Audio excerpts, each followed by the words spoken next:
Okay, so we're going to look at the Anglo-Saxon epic Beowulf. We finished last class in the year 1300 in the Italian Renaissance. And the reason that I went from the Latin epic, the Aeneid, to Dante was because of the connecting thread of Virgil and Dante's use of Virgil as his guide through his epic voyage. But and so I wanted to do it for the sake of continuity there. But in terms of chronology, this work actually happens between the two works. So Beowulf is written in Anglo-Saxon, probably composed in around, scholars speculate, so 975 to 1025 AD, so 300 years before the Divine Comedy. And we don't know who the actual poet is. They just call it the Beowulf poet, so it's an anonymous poet. And it's another example of an epic, but it's an epic from a very different tradition than the ones that we've looked at thus far, because thus far we've looked at the Greco-Roman tradition of epics. And you can see pretty obviously a continuity between Homer amongst the Greeks and Virgil among the Latins and Dante amongst the Catholics. It's quite clear that in all three epics we have classical myths set in the background, classical gods. In the case of Dante, he presents them as often as demons in the underworld, but he certainly in the Inferno at any rate places the lakes or the rivers that are to be found in the Greco-Roman underworld. They are also there to be found in the Inferno. So it's grafting on the same tradition. This is very different, Beowulf, because it is not, largely speaking, referring to the Greco-Roman tradition, probably has more warrant to see it in conjunction with biblical themes and ideas. And we'll see a reference to the flood, for instance, and to Cain, which will, of course, bring us back to the Genesis account, for which reason most scholars will think that the poet of Beowulf, whoever he was probably a Christian. And yet the setting of the work is in a pre-Christian era. So how you relate the Christian identity of the author to the events narrated in it is one of the questions here. Are the pagan elements just background? You said it in the ancient past, where and the narrator is presenting a Christian perspective on native or pagan events, in which the authors, or rather the characters themselves, like Beowulf, still presents himself as a pagan. He doesn't identify as a Christian, and yet we can see Christian themes interwoven in the pagan past, because to some degree that's what happens in Dante as well. We see a Christian author arguing that in the pagan heroic narratives, there are still Christian themes being presented there. Ideas of virtue and ideas of vice, ideas of good and evil, and the encounter between them, ideas of heroism that will be required to resist the evil and to triumph over good, ideas of divine providence involved in the whole narrative in some fashion. Those are there. They're there in Beowulf as well. And yet, in the Anglo-Saxon epic, he's not going to refer to the Greco-Roman world at all. He will refer to biblical themes, and that's clearly a part of the story. We'll see that when we look more closely at the account. We'll do that today. But also, we'll see it in terms of what constitutes heroism for an Anglo-Saxon is a little different than the Greco-Roman world. The idea of loyalty matters a great deal to the Anglo-Saxon. The idea of community, the idea of fealty to your liege or your lord, that's there. It's there in the Roman epic as well, of course, but it's strongly presented here.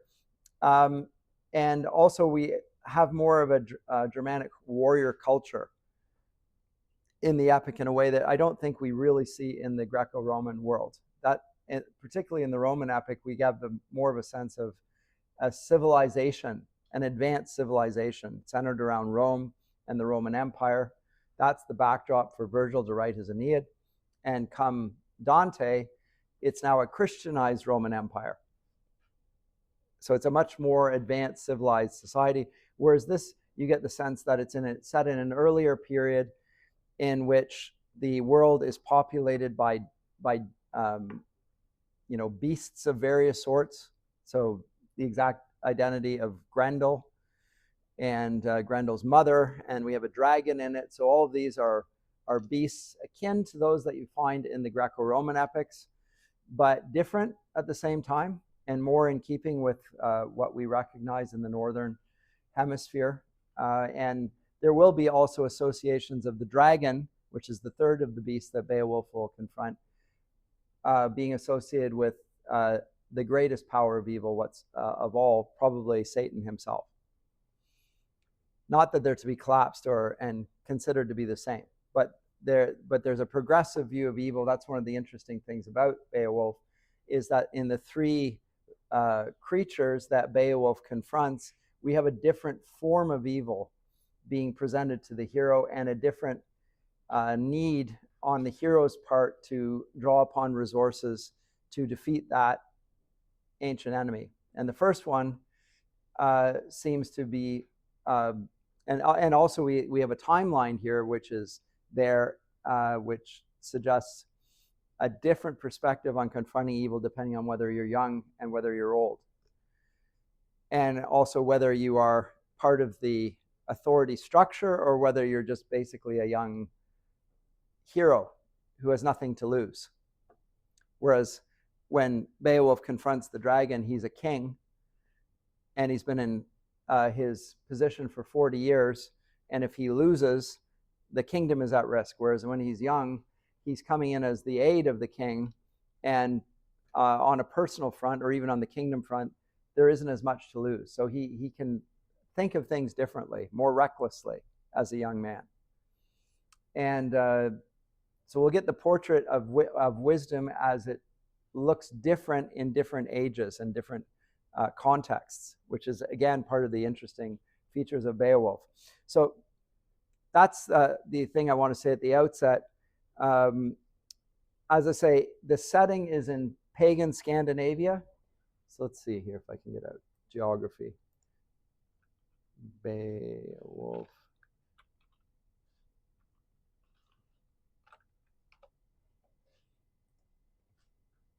There you go. That's good enough.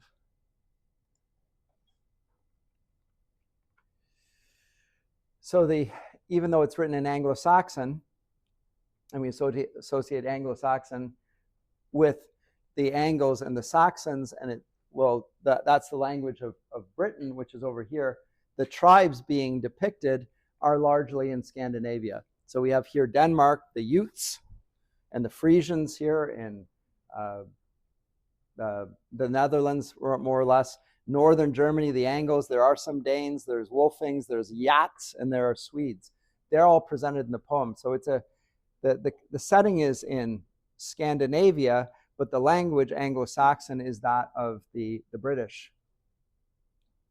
And so it's written by a later people about events that took place in human history 300-400 years earlier, at a time prior to Christianity. So it's a Christian poet reflecting on pagan ages and the age-old confrontation between good and evil of a great hero whose name is Beowulf. And Hrothgar, who's the king of the Danes, has confronted an evil that seems beyond just human evil. And this is what's interesting about it. We would always associate in heroic cultures the confrontation between different tribes and nations and the battles between different tribes, but there's an element of supernatural evil here that transcends the normal battle between different tribes and nations.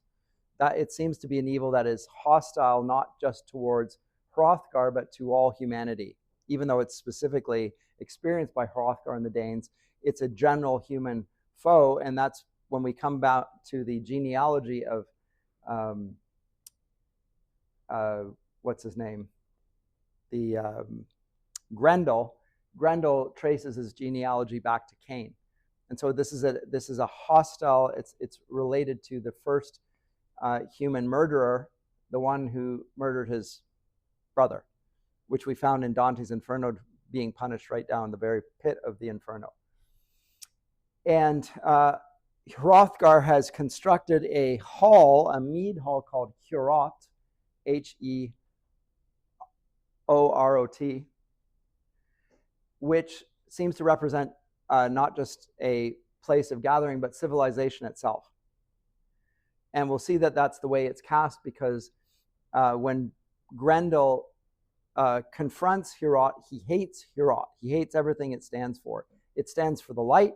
It stands for mirth and merriment. It stands for delight, and he is excluded from all those things, so he hates it. So there's more than just, there's a creature outside in the swamp that is assaulting Heorot. There's an enmity between evil and good. That forms the backdrop of the story. So Hrothgar has been under, the king of the Danes has been attacked by the monster Grendel for about 12 years when the poem begins. And Grendel is the one who's been blighting Heorot. And Beowulf, a cousin of Hrothgar, comes from the north across the sea. Say he swims across the sea even. And he's like bear-like in his strength, something that Beowulf is a reference to a bear. Etymologically, the name Beowulf is a bear-like man, bear-like strength, and so forth. But Beowulf comes across, confronts Grendel, and when he slays Grendel with his bare hands, we'll get to that in a minute, his mother then appears, about which we knew nothing before. And she appears and is bent on revenge and starts to attack Heorot once again. Not just revenge towards Beowulf, but revenge on Heorot. Heorot represents something beyond just a place. It represents goodness. So it's a battle of evil against good. And when Grendel's mother appears, her den is not in the marshes or the fens or the swamps. She has a place of residence in deep down in the bottom of the sea. It's like down in hell. That's the suggestion, at least to me. It's a deep, dark place, and Beowulf has to dive down to defeat her. And when he finally does so and reigns victorious, he goes back to Yatland. So the GEA is called Yat. Goes back to Yatland and becomes king of the Yats. And when his cousin dies, he also becomes the heir of Hrothgar, and will face another opponent 50 years later, and that will be a dragon, at which point he's an old man. He's not 20 anymore. He's towards the end of his natural years of strength. You don't want to go out in battle as a king at that age, especially against an enemy that is more dangerous than any you faced thus far. And we'll see the portrait of Beowulf there then as a king. So he's different, and he's more like the king Hrothgar that he meets at the beginning, who's a very cautious man. It's not that he lacks courage, it's that he is wary of putting his life on the line and putting his kingdom at risk. And he needs a young man to do the work of the battlefield to preserve the kingdom. He has other things in mind than simply defeating the enemy. He has to preserve a continuity of human government there. So there's a lot going on at stake. And in the positions of leadership, you look at the confrontation between good and evil in different ways than you do as an older man. So again, there's an element of human wisdom in all this. And we'll find towards the end of it, not to give it all away, but I guess I'm giving it all away, Beowulf will also defeat the dragon. But when he does so, he is mortally wounded. And there'll be a barrow set up where his bones will be interred. and is so they cremate his body rather, and they erect a barrow in his memory. But then the question at the end of the poem is, did Beowulf really do the right thing in laying down his life for his kingdom? Because there are other tribes that are surrounding the Danes and the Yats that are now going to move in because there's no opposition. So was it right in giving up his life to defeat the dragon, or did he have any choice? And we'll see some of the features of, in some ways, of Jesus and his disciples in the final stand of Beowulf against the dragon, because there are 12 of them and they all abandon him in the end, except for one, who then carries on the legacy and so forth. But there's a decidedly dark tone at the end there, a sense of the inevitability of the defeat of the good by the evil, which is very much a part of the Scandinavian tradition that you will know from your Marvel superhero movies with, the Norse sagas. The Norse sagas have very much of a sense of doom and gloom, of pessimism, the fact that evil will ultimately win. That's strongly there. It's not so much there in the Greco-Roman tradition, but it is there in the Norse saga tradition. And that seems to be the spirit of Beowulf as well. So yes, there might be a heroic victory today, but against the darkness, as it says in Tolkien, that has risen in the east, there can be no victory. The evil is going to win in the end. That is the tragic sense of dark that is in Beowulf. So it's a different temper than we see in the Greco-Roman epic, and it's great unto itself. By the way, this poem, which has been read in universities since the 1920s, 1930s, had no influence on the English literary tradition, seemingly whatsoever, because it was a manuscript in a library, and in the Middle Ages, nobody read Beowulf. There's no references to it.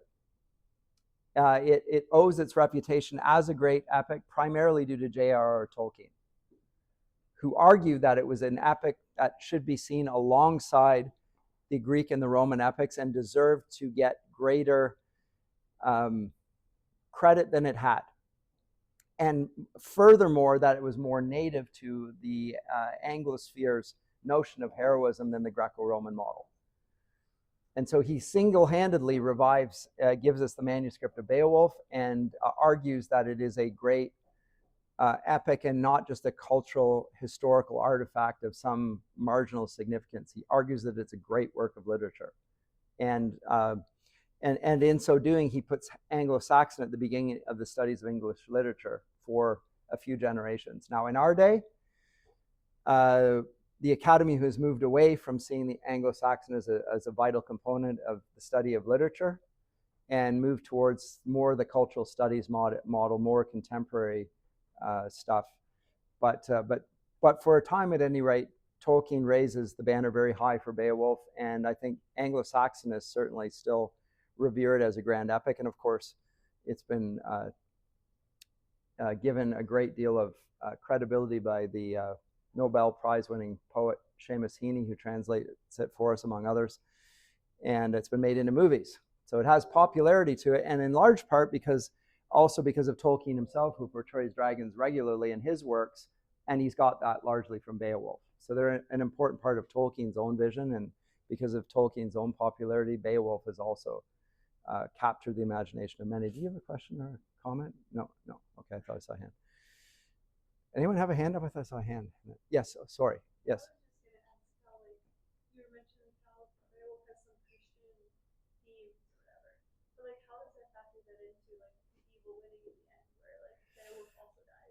It's unclear. Yeah, that's right. So for a Christian, you would never have good ultimately triumph over evil, because the cross will actually destroy evil, sin, and death, and right in the resurrection of Christ.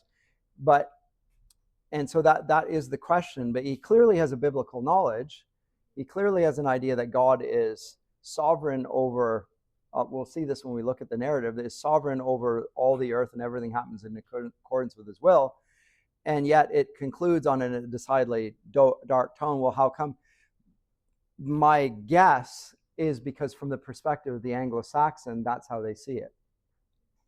And he doesn't want to impose his view of that, it would be anachronistic to have a happy ending in an Anglo-Saxon context. But he's presenting it to maybe a pagan, he's putting it like a historical drama to some degree.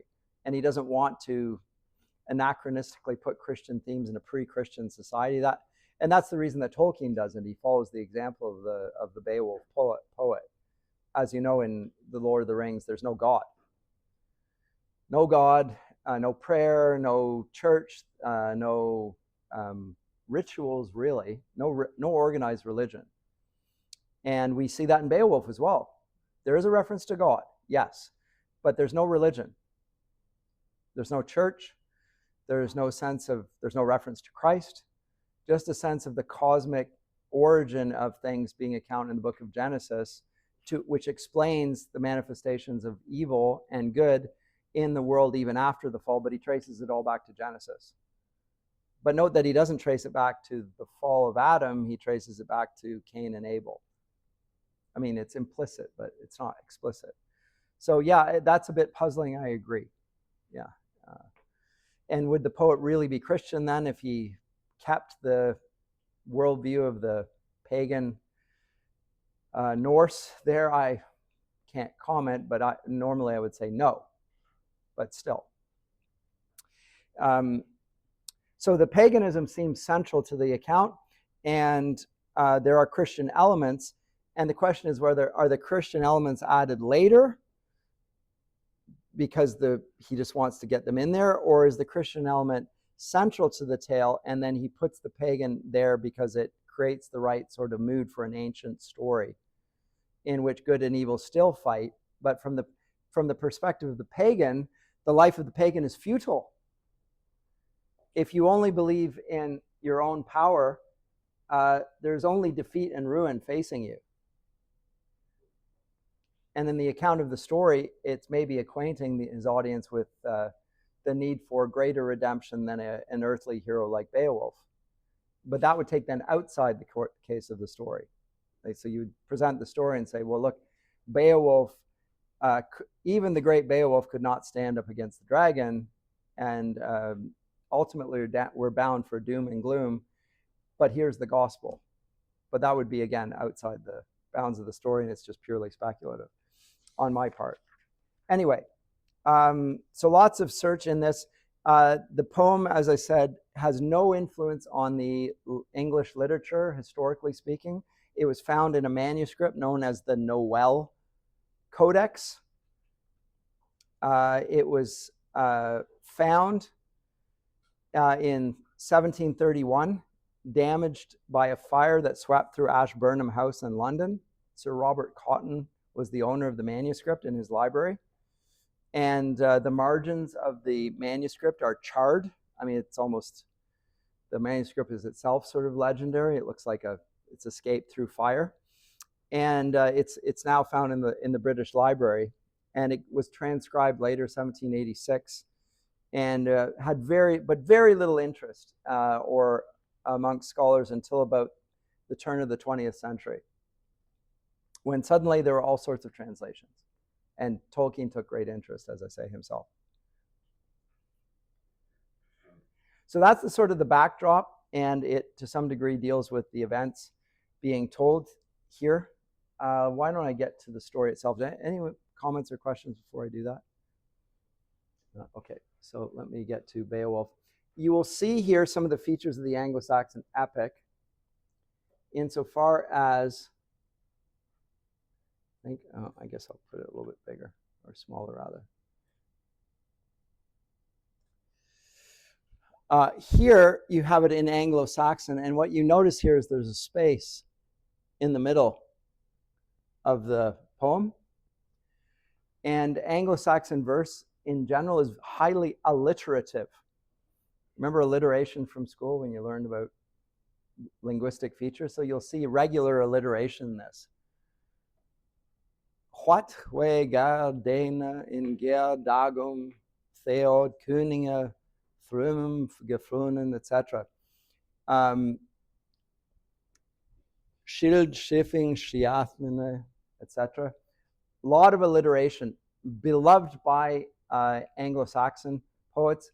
It is a part of medieval literature as well. It often uses alliteration. It loves alliteration, not rhyme alliteration, although rhyme, or rather alliteration, is a form of rhyme. We associate rhyme with the end of a word,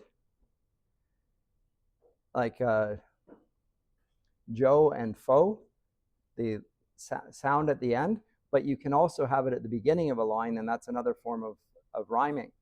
So with a th at the beginning. So if you that's a form of rhyming, and it's particularly beloved of the Anglo-Saxon. We'll find it when we come to the poet of Sir Gawain and the Green Knight, that he also heavily uses alliteration. But this idea of a sort of a pause in the middle of the line is also characteristic of Anglo-Saxon literature. And it has a certain tempo and a certain pause in the middle of the line. And old hymns will also have this sense of pause in the middle of the line. It just naturally seems to fit the Anglo-Saxon or even the English tongue.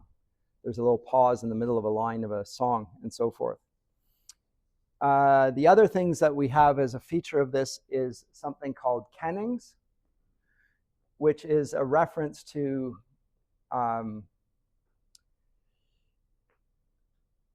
something through a picture, like the ribs are called a bone cage. The path on which a ship sails is called a whale road. Those sorts of things, they're called kennings. Again, features of Anglo-Saxon poetry. You'll notice them as you go along as well. Let me get to the poem itself. Note that it begins right away with the substance of the matter, and rather abruptly, as it says, "So the Speardanes in days gone by, and the kings who ruled them had courage and greatness. We have heard of those princes' heroic campaigns. There was Shield Shiafson, scourge of many tribes, a wrecker of mead benches, rampaging among foes. This terror of the hall troops had come far. A foundling to start with, he would flourish later on as his powers waxed and his worth was proved. In the end, each clan on the outlying coast beyond the whale road had to yield to him and begin to pay tribute. That was one good king." So right away, what we have here in the very introductory lines of Beowulf is the portrait of a good king, and we'll conclude with the portrait of another good king, namely Beowulf. So there's a sort of continuity of theme in the beginning and the end of the poem. What constitutes a good king? The first is Shield Shiafson, who is a warrior, of course, and he creates a system of alliances where they pay tribute to him and he protects them in return. So there is a faithfulness, a fidelity, a sort of covenants between peoples here, which are held to be very important in the Anglo-Saxon world. So in the Anglo-Saxon world, unlike the Roman and particularly the Greek world, a man's word is his bond. If you say something that you're going to do, it is expected that you will do it. You're not supposed to be tricky or deceitful or fraudulent. It's a very different aspect of Anglo-Saxon culture. In the Greco culture particularly, but Roman culture, it's permissible to lie and to deceive for pragmatic ends. Not so in the Anglo-Saxon. There's a strong value placed on truthfulness. And along with truthfulness, something that we will call troth or trouth.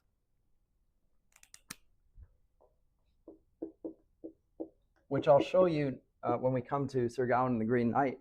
Trouth in the sense of truth, but also of a sort of a covenant. And so marriage is the covenant of troth plighting. Old phrase for it. You give your word. You give your truth. You're going to be held by this, and you will exchange oaths. And there is often exchange at this point. And one of the things they exchange between kings and his vassals is rings. He bestows rings upon them. And you'll remember from the Lord of the Rings that is also a feature of it. Well, he gets it directly from this. But a common feature, rings are given as a covenantal bond between a lord and his liege, and the lord promises to protect his servants, and in exchange they promise him service.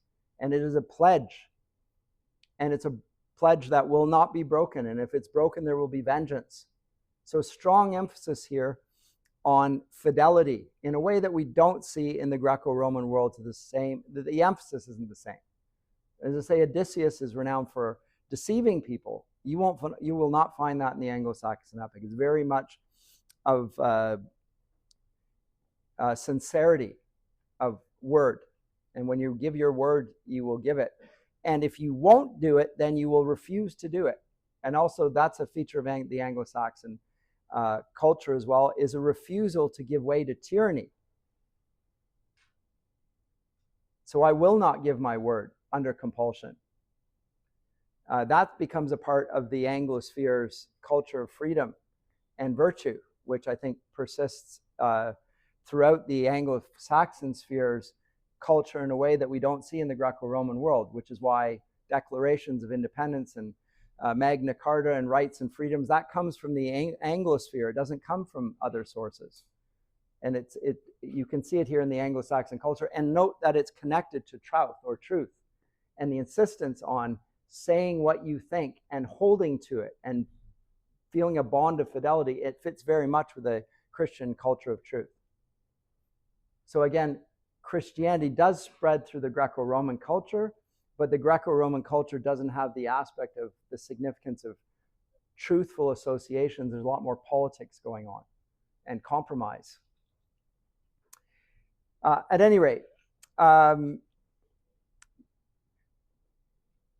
so it begins that way with the portrait of a good king, Shield Shiafson, and then what follows, it's a sort of a golden age. A great king, a good king, and then he has a son. And in the succession, there's a sense of a little bit of a drop-off. Afterwards, a boy child was born to shield a cub in the yard, a comfort sent by God to that nation. Note that God is mentioned right here at the outset. Not the gods. So it's not the Norse gods, but God. So again, suggests the poet's own view intruding here. It's not the gods. It's not Thor. It's not any of the Norse gods or that of the Anglo-Saxons. It's God. There's only one God. It's sent by God as a comfort to that nation. He knew what they had told, the long times and troubles they'd come through without a leader. So the Lord of life, the glorious Almighty, made this man renowned. Shield had fathered a famous son. Beo's name was known through the north. And a young prince must be prudent like that, giving freely while his father lives, so that afterwards, in age, when fighting starts, steadfast companions will stand by him and hold the line.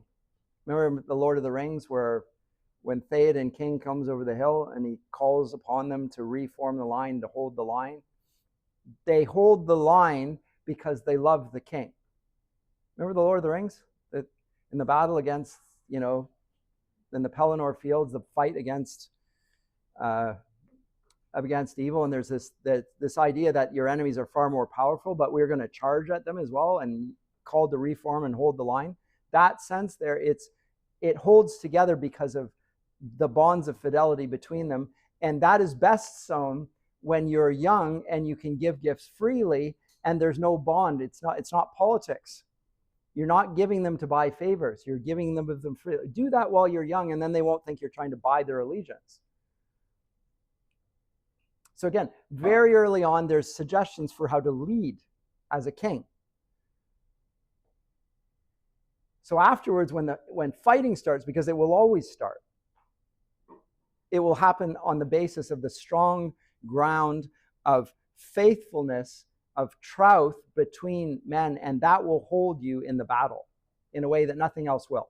Because you can pay people a lot of money if they owe you no allegiance and they feel no fidelity towards you, they're going to turn tail, or they can be bought off.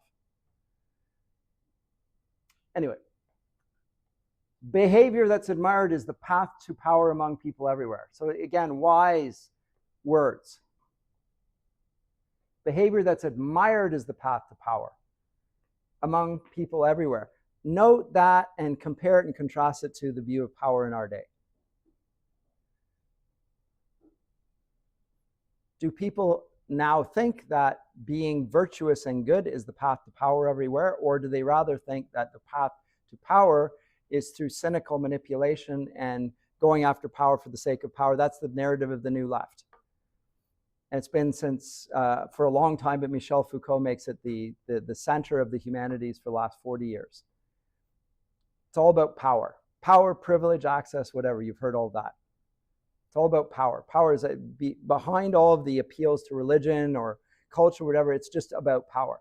Not for the Beowulf poet. The Beowulf poet thinks that the path to power is virtuous conduct, behavior that's admired everywhere. That's the way to gain power, really, and hold on to it. Not cynical spending of and buying allies for yourself. Anyway, Shield was still thriving when his time came and he crossed over into the Lord's keeping. He dies. His warrior band did what he bade them when he laid down the law among the Danes. They shouldered him out to the sea's flood, the chief they revered who had long ruled them. A ring-whirled prow rode in the harbor, ice-clad, outbound, a craft for a prince. They stretched their beloved lord in his boat, laid out by the mast, amidships, the great ring giver. Note again, a reference to the rings, and that's an epithet to describe the king, but now the emphasis is not really on the rings, it's what the rings represent. He's the great king giver because he's the great one to whom people are allied on the basis of genuine love and admiration for his good character. So that's a good king. But he dies.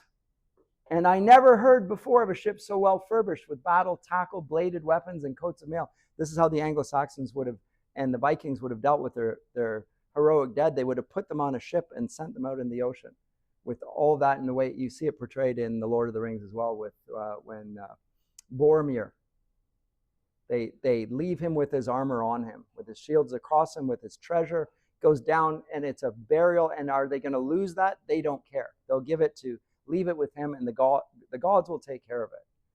Same here.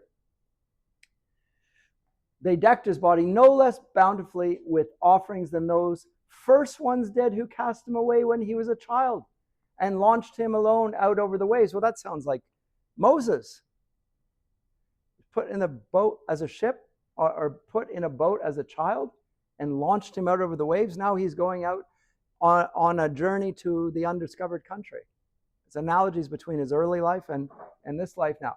Anyway, and they set a gold standard up high above his head and let him drift to wind and tide, bewailing him and mourning their loss. No man can tell, no wise man in hall or weathered veteran knows for certain who salvaged that load. But they do know that somewhere somebody is going to find a boat and there's a lot of treasure in it. They're aware of that. It does not bother them. Then it fell to Beo to keep the forts, the son. He was well regarded and ruled the Danes for a long time after his father took leave of his life on earth. Now remember, in Genesis, we hear about the generations that follow. And the book of Genesis, the book of beginnings, we find that there's a story of men living and then dying. It's a genealogy. Same sort of thing is being presented here. So there are good kings, and then another good king, and then another good king, and then something intrudes upon the scene. And then his heir, the great Halfdane, held sway for as long as he lived, their elder and warlord. He was 4 times a father, this fighter prince. One by one they entered the world. Heorot, Hrothgar, the good Helga, and a daughter, I have heard, who was Onella's queen, a balm in bed to the battle-scarred Swede. The fortunes of war favored Hrothgar. Friends and kinsmen flocked to his ranks. So a series of good kings, one after a succession of good kings. And Hrothgar is the mightiest of all of the kings because the fortunes of war favor him. Friends and kinsmen flocked to his ranks. Young followers, a force that grew to be a mighty army. It's like a golden age. So his mind turned to hall building. Aha! A legacy. It represents something more than just one king following the next. Here we have a communal life. It represents something of the advance of goodness on earth. Yes? I suggested that the scholars think it's like 500-600 AD, but the poem's written 400 years later. That's the speculation. We don't know. So it's written later, and the events are cast back historically earlier, because some of the figures that are mentioned here, they're not made up. They find in the annals of the Scandinavians mentions of these figures, historic. So these are historic figures, not made up. Yes? Is Beowulf also mentioned in the histories, or is he? I think he is. Yeah. But I think there's mythologizing going on there. So just like we see in Shakespeare's Macbeth, Macbeth is actually a historical figure, and the others mentioned there. But he's embellished it and added things to the story and cast it as again a battle between good and evil. Really, the evil three witches, and the good king Duncan and Macbeth. So he's taken historical figures and embellished them and made something a little different of them. The same sort of things going on here. Same way we do in historical dramas now. Like we get the stories of Elizabeth, first Queen Elizabeth or Henry VIII or whatever, and then you'll just embellish them, and you'll make them better than they were, and add figures that are worse than they were, whatever. That's part of the quasi-historical fiction, and you do it to entertain, but also to instruct you about the nature of good and evil and the confrontation between them. That's what makes the best stories. Same thing happened in the stories of the Iliad and the Aeneid. It's centered around the Battle of Troy. The names of the characters are the same, but the way in which the story is told varies from culture to culture. One, as I say, the Aeneid puts the Trojans as the heroes of the story, and the other puts the Greeks as the heroes of the story. But they're still, it's the same sort of story with the same characters, roughly speaking. So that's what's going on here. Anyway, but this figure now moves on to something different, and not just passing on his inheritance to the next generation. He wants to build a civilization. And it's this that seems to awaken the animosity of Grendel, as we'll see in a second here. He handed down orders for men to work on a great mead hall. Mead is a alcoholic drink made out of honey, meant to be a wonder of the world forever. If you remember the King of the Golden Hall in The Lord of the Rings, Theoden, it's this sort of thing.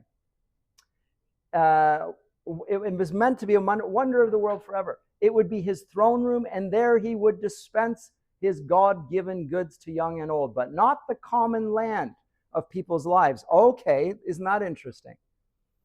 He's not a tyrant. He recognizes a distinction between the state and people's private spheres.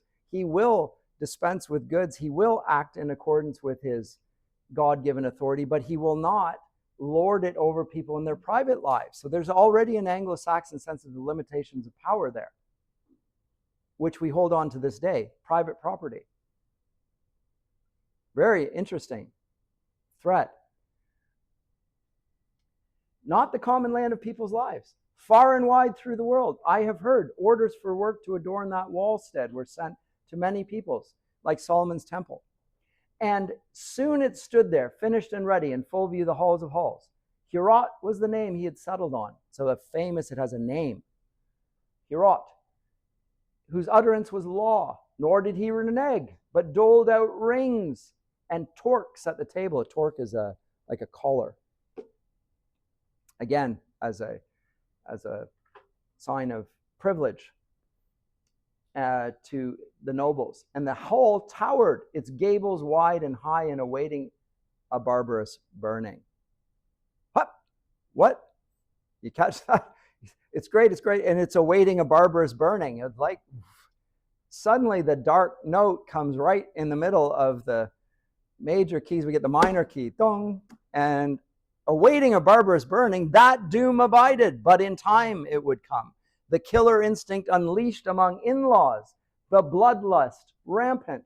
Then a powerful demon, a prowler through the dark, nursed a hard grievance. It harrowed him to hear the din of the loud banquet every day in the hall, the harp being struck, and the clear song of a skilled poet telling with mastery of man's beginnings, how the Almighty had made the earth, a gleaming plain girdled with waters. In his splendor he had set the sun and the moon to the earth's lamplight, lanterns for men, and filled the broad lap of the world with branches and leaves, and quickened life in every other thing that moved. So it sets it in a creational backdrop. The Almighty, the Creator, the one who separated the waters from the lands. There's goodness in it. There's a blessedness that comes from this. It is associated with this. And the demon, the prowler in the dark, nurses a hard grievance. Who is this demon? Well, we're about to find out. So times were pleasant for the people there, until finally one, a fiend out of hell, began to work his evil in the world. Grendel was the name of this grim demon, haunting the marches, marauding round the heath and the desolate fens. He had dwelt for a time in misery among the banished monsters, Cain's clan, whom the Creator had outlawed and condemned as outcasts. For the killing of Abel, the eternal Lord had exacted a price. Cain got no good from committing that murder, because the Almighty made him anathema, and out of the curse of his exile there sprang ogres and elves and evil phantoms, and the giants too, who strove with God time and again until he gave them their reward. So this is the age when we get the monstrous creatures that arise and are represented in heroic fiction of the Greco-Roman as well. These monsters between Cain and the giants mentioned, the Nephilim in Genesis 6:3, so forth. That era. And the Beowulf poet is presenting these are real creatures. These are not fictional beings. And Cain and his descendants are part of that. And they're excluded from God's providence and blessing because they murdered their kin. So it's the absolute betrayal of covenant and truth. They kill the one who bears the image of God. And as a result, they are excluded from all covenant. So after nightfall, Grendel set out for the lofty house to see how the ringed Danes were settling into it after their drink. And there he came upon them, a company of the best, asleep from their feasting, insensible to pain and human sorrow. Suddenly then, the God-cursed brute was creating havoc. Greedy and grim, he grabbed 30 men from their resting places and rushed to his lair. Flushed up and inflamed from the raid, blundering back with the butchered corpses. So he doesn't just kill them, he's going to be eating them. Monstrous. It's like the Cyclops. So something anti-civilizational. It goes against the very laws of hospitality and civilization to betray and go into the midst of a peaceful assembly and take people and not just kill them, but be feasting on them. It's clearly demonic. Again, this is not a pagan account. It's an account of evil that transcends the pagan account. It's a deeper sense of evil and its sway in the world. Then as dark brightened and the day broke, Grendel's powers of destructions were plain. Their wassail was over. They wept to heaven and mourned under mourning. Their mighty prince, the storied leader, sat stricken and helpless, humiliated by the loss of his guard, bewildered and stunned. Well, of course he's bewildered and stunned. He's created Heorot. He saw no enemies. He's created alliances with other tribes, with other peoples. All are living under his good kingship, and yet there's a root of evil that cannot be eradicated, that is at odds with the blessed civilization that he creates. So again, we get a sort of a golden age being portrayed here, and yet the golden age can't eradicate the evil. The evil is there because it's part of the creation of the world and events that take place in the deep, dark past of human history. But he's bewildered and stunned, staring aghast at the demon's trail in deep distress. He was numb with grief, but got no respite. For one night later, merciless Grendel struck again with more gruesome murders. Malignant by nature, he never showed remorse. It was easy then to meet with a man shifting himself to a safer distance to bed in the bothies, who could be blind to the evidence of his eyes, the obviousness of that hall watcher's hate? Whoever escaped kept a weather eye open and moved away. Okay, so now what happens? They scatter. They had been drawn together into a sort of a human community of covenant and truth and light and mirth and joy and merriment, a picture of the reign of God on earth. And yet evil destroys that shalom, if you will, and it means that people scatter in the same way that we see it in the Tower of Babel. They're scattered because of the evil in this case. The difference between the Tower of Babel is Babel represents the evil through human, and this represents a sort of a human good. So the evil's not from within, it's from without. But for 12 winters, Grendel ruled in defiance of right, one against all, until the greatest house in the world stood empty, a deserted wallstead. It's an empty house. It's blighted. It's abandoned for 12 winters. Seasons of woe. The Lord of the shielding suffered under his load of sorrow. And so, before long, the news was known over the whole world. Sad lays were sung about the beset kings, the vicious raids and ravages of Grendel, his long and unrelenting feud, nothing but war. How he would never parley or make peace with any Dane. He doesn't want peace. Nor stop his death dealing, nor pay the death price, because in the Anglo-Saxon world, you pay weir geld. You pay money to the relatives of those who've lost loved ones as a bounty to prevent further loss. Like if you murder somebody, even in battle, somebody's relative, you will pay them money for the loss. Not that it atones for the loss, but at least it's something. He pays nothing. There's no recognition of the rules of civilization on the part of Grendel. All were endangered. Young and old were hunted down by that dark death shadow who lurked and swooped in the long nights. Note how he's portrayed as a shadow here as well. It's also very interesting when you read The Lord of the Rings and how evil is presented in shadowy form. There's something that appears to be physical there, and yet there's something that appears to be insubstantial. It's an evil that you can't defeat because it's not really there.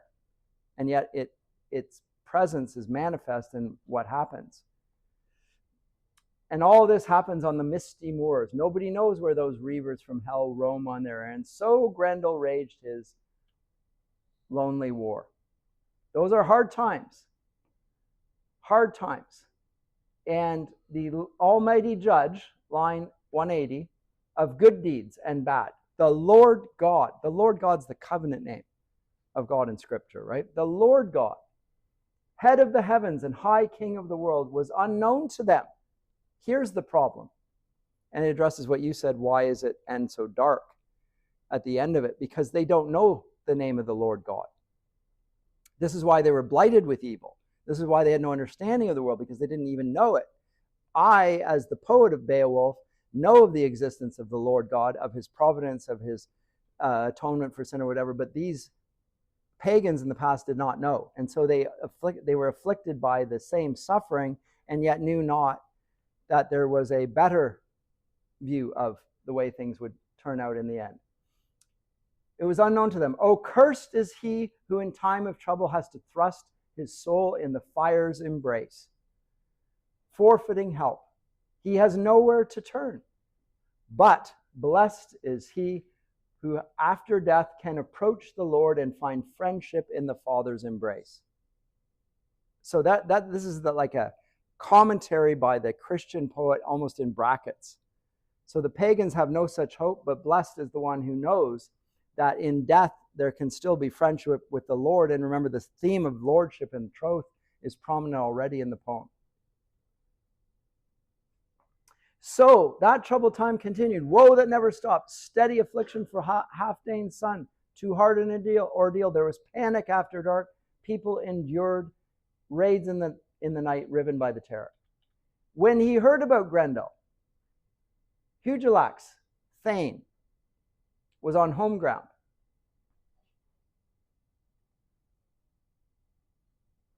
Over in Yatland. Over here. Beowulf. Here's where the Danes are. Here's where the J.R.R. This is Sweden these days, I guess. Over in Yatland, Hugelax's fane hears this. There was no one else like him alive. Enter the hero. In his day, he was the mightiest man on earth. High-born and powerful, he ordered a boat that would ply the waves. He announced his plan. To sail the Swan's Road, that's another one of those kennings, the Swan's Road, the Whale Road, and search out that king, the famous prince who needed defenders. Nobody tried to keep him from going. No elder denied him, dear as he was to them. Instead, they inspected omens and spurred his ambition to go, whilst he moved about like the leader he was, enlisting men, the best he could find. With 14 others, the warrior boarded the boat as captain, a canny pilot among coasts and currents. Time went by, the boat was on the water, and close under the cliffs, men climbed eagerly up the gangplank, sand churned in surf, warriors loaded a cargo of weapons, shining war gear in the vessel's hold, then heaved out, off they go. And as they go onward, they thank God for that easy crossing on a calm sea. And as they come to the Shielding's lookout, they are confronted by people who receive them with not exactly hospitality. It's with suspicion. What kind of men are you who arrive, rigged out for combat in coats of mail, sailing here over the sea lanes in your steep-hulled boat? I have been stationed as lookout on the coast for a long time. My job is to watch the waves for raiders, any danger to the Danish shore. Never before has a force under arms disembarked so openly, not bothering to ask if the sentries allowed them safe passage or the clan had consented. They're discourteous. Why have you not asked whether you can come onto our land? Discourtesy to some degree on both parts. Suspicion. They've not been in contact for a while. It's, again, in the Lord of the Rings, it's like Theoden King and Aragorn and the other riders coming in, and they're receiving a rather cold greeting. They've forgotten courtesy. Courtesy of the Golden Hall has been somewhat diminished over time. Nor have I seen a mightier man at arms on this earth than the one standing here. Unless I am mistaken, he is truly noble. So you get like Aragorn here to some degree in Beowulf. There is no mere hanger-on in a hero's armor. So now, before you fare inland as interlopers, I have to be informed about who you are and where you hail from. Outsiders from across the water, I say it again, the sooner you tell where you come from and why, the better. The leader of the troop unlocked his word hoard. That's what a thesaurus is, a word chest, a treasure chest. The word thesaurus means a treasure chest, by the way. Is a word hoard. There's a rich array of words. And so he's not just the mightiest man he meets, he's a great speaker. He's a lot like Odysseus and Achilles, for that matter. Great speakers of words as well as doers of deeds. The distinguished one delivered this answer: we belong by birth to the Yat people and owe allegiance to Lord Hugelac. In his day, my father was a famous man, a noble warrior, lord named Ecgtheow. He outlasted many a long winter and went on his way. All over the world, wise men, wise in council, continue to remember him. We come in good faith to find your Lord and nation's shield, the son of Halfdane. Give us the right advice and direction. We have arrived here on a great errand to the Lord of the Danes. And I believe, therefore, there should be nothing hidden or withheld between us. So tell us if what we have heard is true about this danger, whatever it is, this danger abroad in the dark nights, this corpse maker mongering death in the Shielding's country. I come to proffer my wholehearted help and counsel. I can show the wise Hrothgar the way, a way to defeat his enemy and find respite, if any respite is to reach him ever. I can calm the turmoil and terror in his mind. Otherwise, he must endure woes and live with grief for as long as his hall stands at the horizon on its high ground. So quite the introduction. Beowulf introducing himself as the man coming from overseas. He's heard the image. He comes from noble lineage himself, and he's come to his cousin's aid because he's heard the rumors of a foe, not only to Hrothgar, but to Heorot and to all human civilization, and he has come to offer aid and comfort, if any is to be found.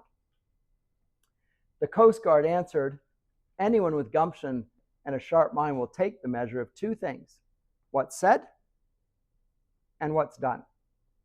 I believe that you have told me. You are a troop loyal to our king.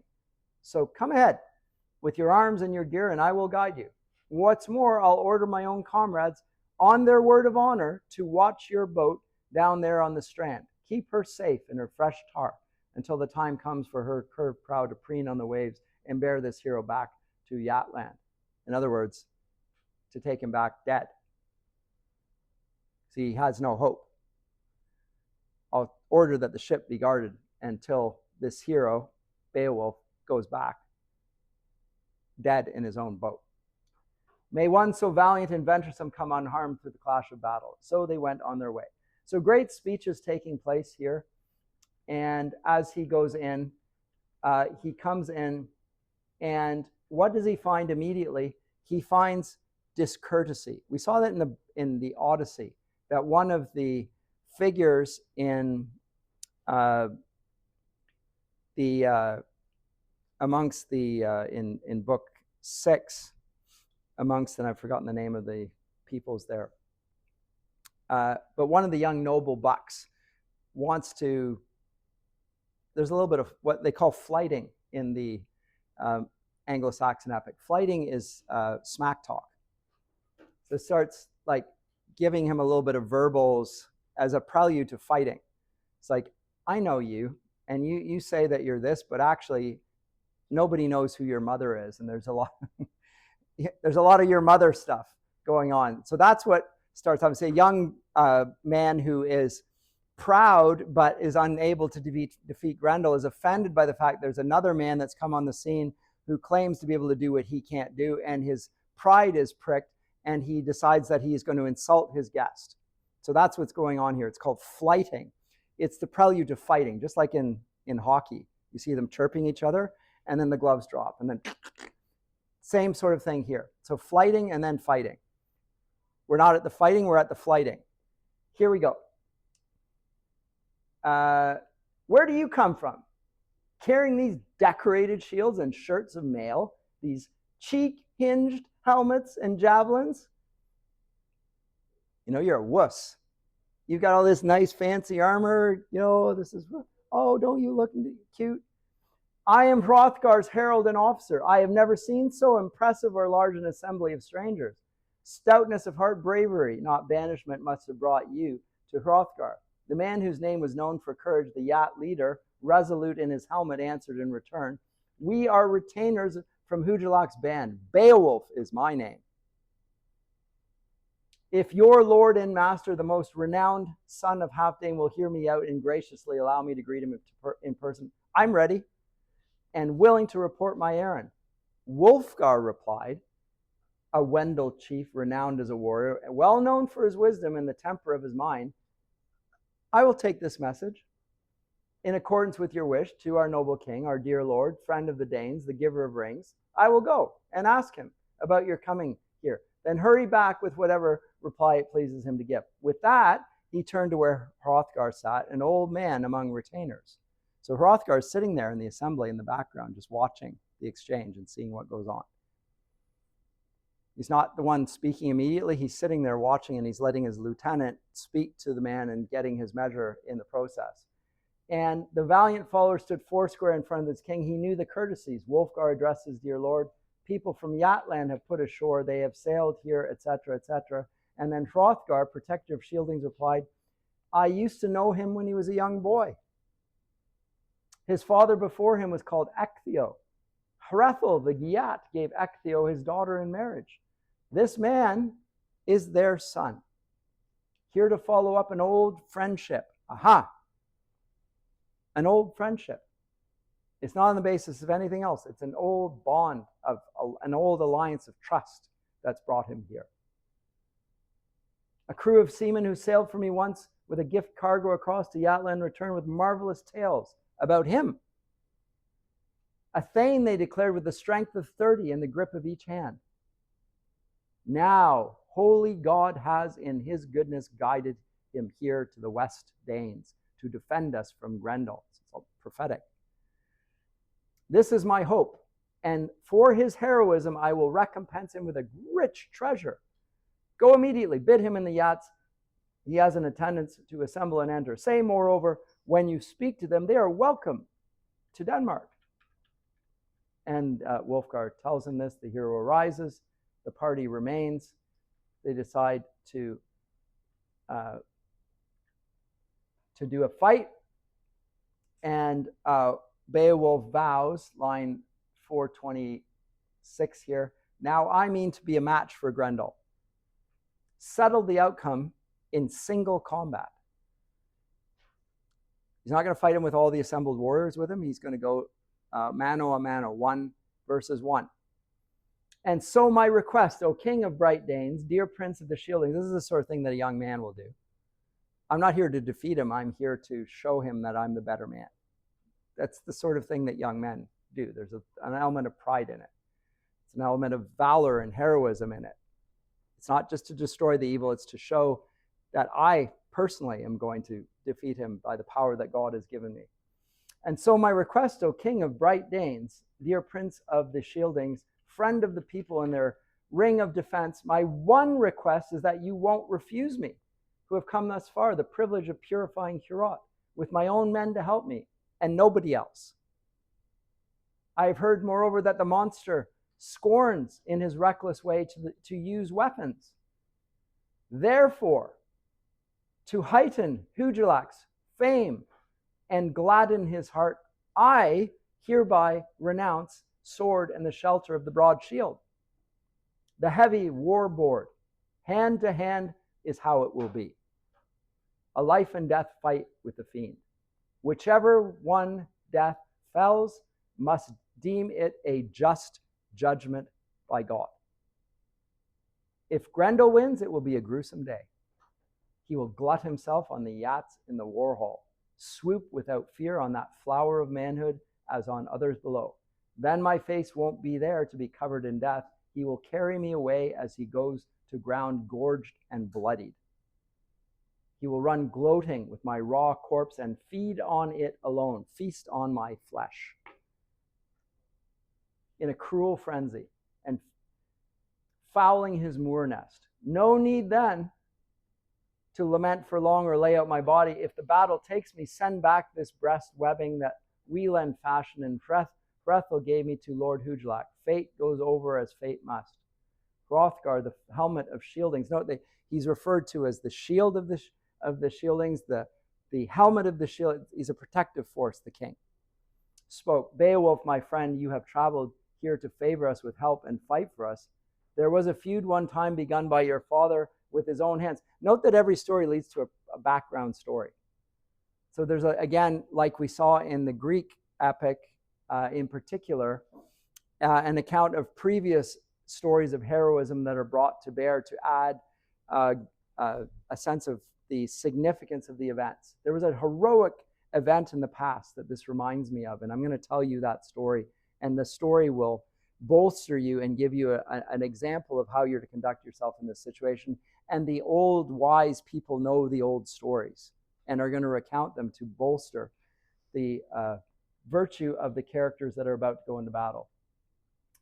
But with his own hands he had killed Heorot, who was a wolfing. So war was looming on his people, and fear of it forced him to leave. He came away then over rolling laves to the South Danes here, the sons of honor. I was then in the first flush of kingship, establishing my sway over the rich strongholds of this heroic land. Hrothgar, my older brother and the better man, also a son of half-Danes, had died. Finally, I healed the feud by paying. I shipped a treasure trove to the Wolfings, and Ecthio acknowledge me with oaths of allegiance. So what did he do as a young man? He did exactly what he's told that a young king should do. Give things, give treasure away before there's any need for an alliance. Just do it out of a sense of honoring your neighbor. They don't deserve it, it doesn't matter. Send it to him. And that's exactly what he did. And now we see the consequence of that is the alliance between Ecgtheow and Hrothgar are fulfilled in the form of Beowulf. So there is a strong inheritance here, and it's merit on the basis of good action in the past. It bothers me to have to burden anyone with all the grief Grendel has caused and the havoc he has wreaked upon us in Heorot. Our humiliations, my household guard, are on the wane. Fate sweeps them away into Grendel's clutches, but God can easily halt these raids and harrowing attacks. So note that the king has an appeal to a sense of God's providence, even though he doesn't believe in God. But there's a hope there within him that this can be overturned, even though there's nothing in his life that would suggest it. It's been 12 years of desolation. But it's on the basis of the good deeds that have been done in the past and his belief in the importance of troth and the allegiances that arise out of that. Then take your place at the table, relish the triumph of heroes to your heart's content. Then a bench was cleared in that banquet hall so the yachts could have room to be together, and the party sat, proud in their bearing, strong and stalwart. And attendants stood by with a decorated pitcher, pouring bright helpings of mead. And the minstrel sang, filling Heorot with his head-clearing voice, gladdening that great rally of yachts and Danes. So before the hall was totally evacuated, everybody had fled. Now that Beowulf has come, the hall is filled again, and they're singing, and they're drinking, and they're feasting, and they're encouraged, and there's cheer and delight there. And this is the pretext then to going after Beowulf, or after Grendel, rather.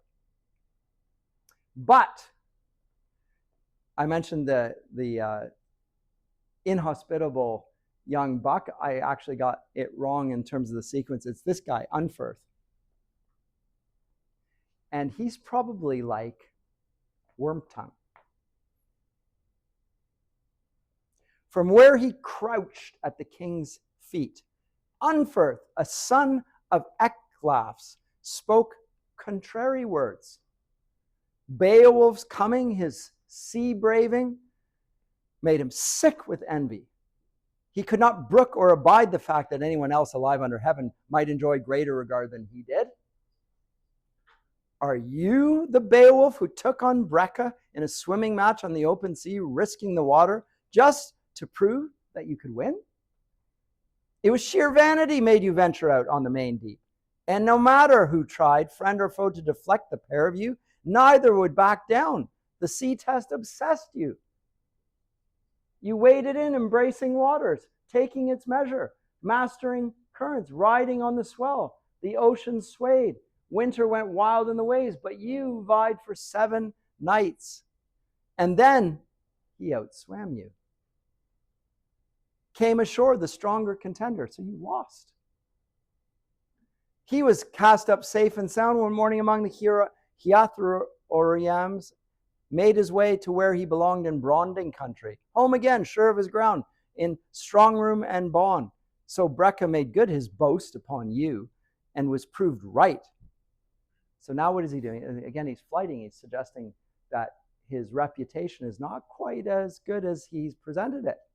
There was this swimming contest, and you lost that contest.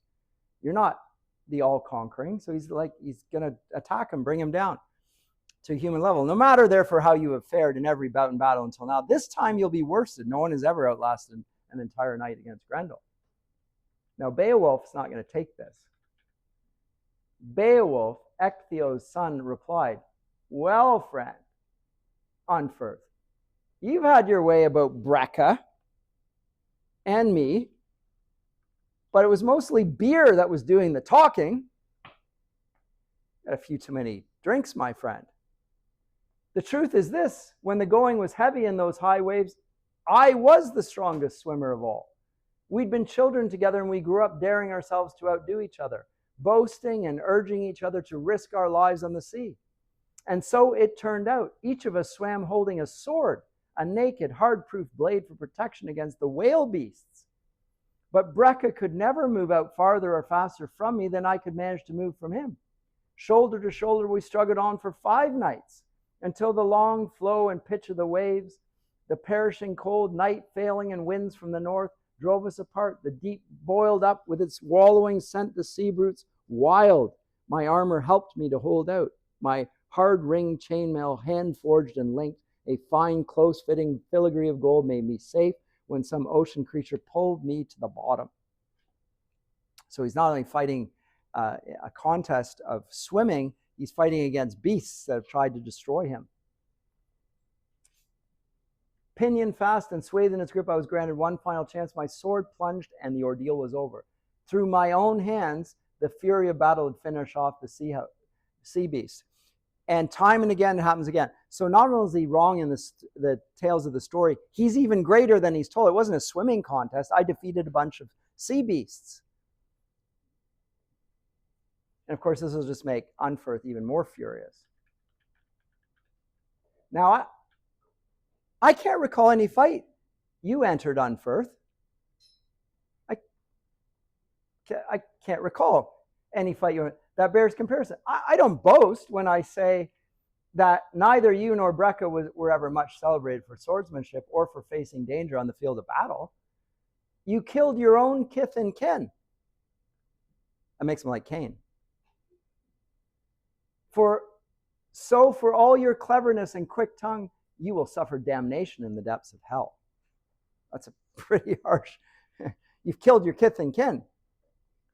The fact is, Unferth, if you were truly as keen or courageous as you claim to be, Grendel would never have got away with such unchecked atrocity, attacks on your king, havoc in Heorot and horrors everywhere. But he knows he need never be in dread of your blade making a mizzle of his blood, or of vengeance arriving from this quarter, from the victory shieldings, the shoulderers of the spear. He knows he can trample down you Danes to his heart's content, humiliate and murder without fear of reprisal, but he will find me different. I'm going to stop there with that. But note, the flighting leads to a further smack talk back, and Unferth is going to back down here, but it's not over. We'll find that when, after the encounter with Grendel, Unferth arises again, and we'll see the transition in character from this passage before the fight to the one after the fight. You'll notice that there's a great richness and complexity of the character portraits here. They're very deep characters. Plausible, and you can see the development of character in it, which is part of what makes it a great work of literature. It's not just a story, we can see characters interact with each other and change in accordance with the stories. Anyways, I'll pick it up next time, and we'll come to the 3 battles that Beowulf faces there. I'll see you then.